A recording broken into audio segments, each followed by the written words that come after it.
Welcome to InChristNow.com, teaching the simple truth as it is in Christ Jesus. The title of this message is Hear His Voice. Knowing what our soul is and does, or rather is and is supposed to do, is integral to its proper purpose and function according to the will of God. Understanding what really took place in the Garden of Eden is the difference between operating in the Spirit through your heart and operating in the flesh through your soul. When Adam gave his life over to Satan in the direct disobedience to God, he became locked in the soul and obeying it and its influences of the outside world, rather than obeying the inner direction of his heart in the obedience to God. Look at Ephesians 4:18 from the New King James Version. It says, having their understanding darkened, being alienated from the life of God because of the ignorance that is in them, because of the blindness of their heart. An understandable version says, their understanding of spiritual things is darkened and excluded from the spiritual life that God gives because of the ignorance in their minds and the stubbornness in their heart. Cressman says, their minds are dark. They are far away from God's life because they do not know the truth. They have no love in their hearts. J.B. Phillips says it like this, they live blindfold in a world of illusion and cut off from the life of God through ignorance and insensitiveness. With our heart completely blind to the influence and inclinations of God, we were led to obey the influences of our soul.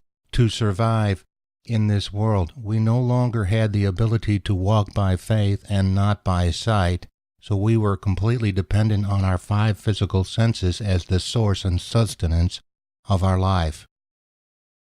Our soul literally became what we depended on to make the life decisions we made. The only issue with this is that it has been completely directed by the influences of this physical world and what it told us we could and could not do. Now we are born again from above, and God has given us a new heart, and He has put within us a new spirit so that we can be directed by this new heart and directly influenced by His Spirit. No longer do we have to listen to and obey all the influences of our soul telling us what to do and what not to do. We walk according to faith in our heart and are learning to be directed by this original decision maker, the real one, the heart. It is the heart which will lead us and guide us into all the promises God has given us. So the next time someone tells you the soul is the mind, will, and emotions, simply tell him that my will is not in my soul. My will is my heart, and it is led directly by the Spirit of God. Look at John 10:27 from the New King James Version. It says, my sheep hear my voice, and I know them, and they follow me. You see, we do not hear His voice in or with our soul, our mind, or emotions. We hear His voice in our heart, from which we believe. As nowhere in the Bible does it say we believe with our soul. No, it says we always believe with our heart.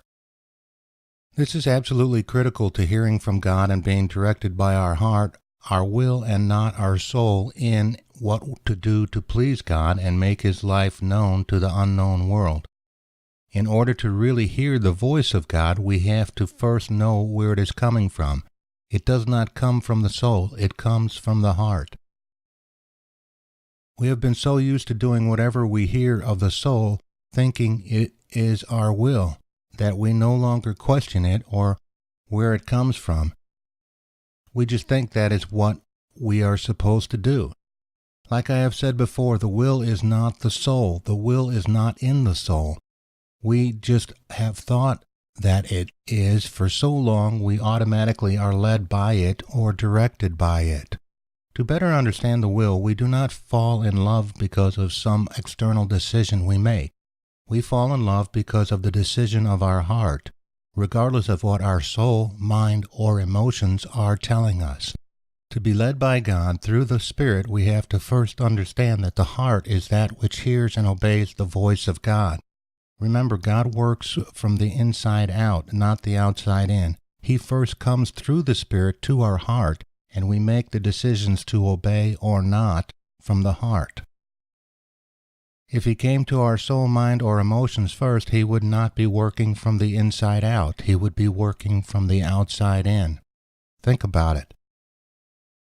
Everything that is in contact with our soul first is of the external world, the 5 physical senses, and all the influences and inclinations of this physical world.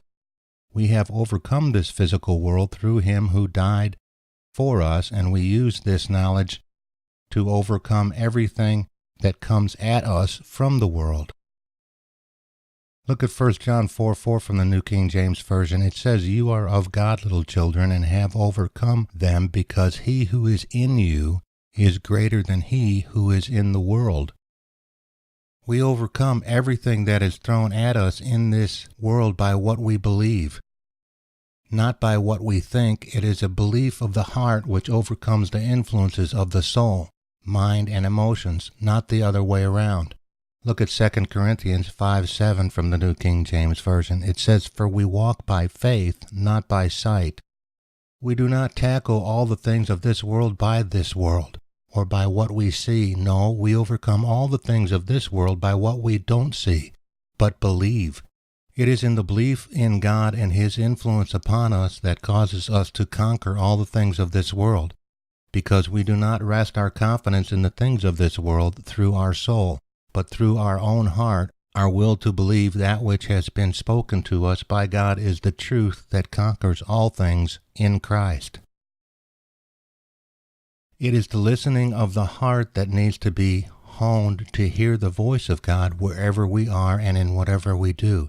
The soul will constantly point us to the world and its ways until we have trained and reconditioned the soul to obey our heart in hearing the Spirit of God. This is when we truly become sons and daughters of the living God, able to overcome all things in this world, because we believe we hear from the Spirit through our heart to the conquering of the things and influences of this world. Look at Romans 8:37 from the New King James Version. It says, "Yet in all these things we are more than conquerors through him who loved us." Being able to correctly identify the voice we hear to be of God through our heart and not the voices in our head, through our soul, keeps us well on our way to being led by that which is the Spirit of God, and so victorious in all we are and do. This is the victory that overcomes the world, even our faith. Look at 1 John 5:4 from the New King James Version. "For whatever is born of God overcomes the world, and this is the victory that has overcome the world, our faith." An understandable version says, "For whoever is spiritually conceived and eventually born by God will overcome the evil influences of the world, and this is how that victory can be gained over the world. It is through our faith in God." Cressman says it like this: "Everyone who is God's child wins a victory over the world. We win because we believe God." Knowing that what we know and hear is from the Spirit of God into our hearts and not from the world into our soul will always cause us to be victorious. Think about it. Thank you for listening in. We hope you enjoyed this podcast. We encourage you to visit InChristNow.com for more teachings of the simple truth as it is in Christ Jesus.